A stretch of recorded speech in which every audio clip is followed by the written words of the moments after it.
ఈ బిచ్చగాడు ఈ పిల్లగాడి దగ్గర 40 బంగారు నాణేలు ఉన్నాయిట. వీడు మనని అమాయకులు అనుకుని మనకి చెప్తున్నాడు ఈ విషయం అన్నారు.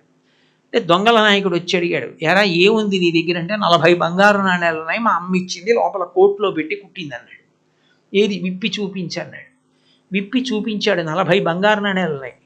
ఏరా మేము దొంగలమని తెలుసు కదా, ఎందుకు చెప్పావన్నాడు. ప్రాణం పోయే పరిస్థితి వచ్చినా అబద్ధం చెప్పొద్దని మా అమ్మ చెప్పింది, మా అమ్మ దగ్గర ఒట్టు పెట్టా, ఈ కాసులు పోతే పోయాయి, మా అమ్మకి ఇచ్చిన మాట తప్పనది. ఒరే నీలా కట్టుబడడం మాకు చిన్నతనంలో అలవాటు అయ్యి ఉంటే ఇంత హీనమైన బ్రతికుండే వాళ్ళం కాదు. నీ దగ్గర నేర్చుకున్నాను రా, పెద్దవాళ్ళకి కట్టుబడడం. ఒక ఏరు ప్రవహించాలంటే పక్కన ఒడ్లని గౌరవించినట్టు పెద్దవాళ్ల మాటని గౌరవించడం, పెద్దవాళ్ల మాటకి కట్టుబడడం జీవితంలో ఎంత అవసరమో మాకు అర్థమైంది. ఇక మాకొద్ది దొంగతనాలు, మేము మానేస్తాం, నువ్వేం చెప్తే అది చేస్తాం అని ఆ దొంగలందరూ కూడా ఆయన శిష్యులైపోయి మార్పు చెంది మహనీయులు.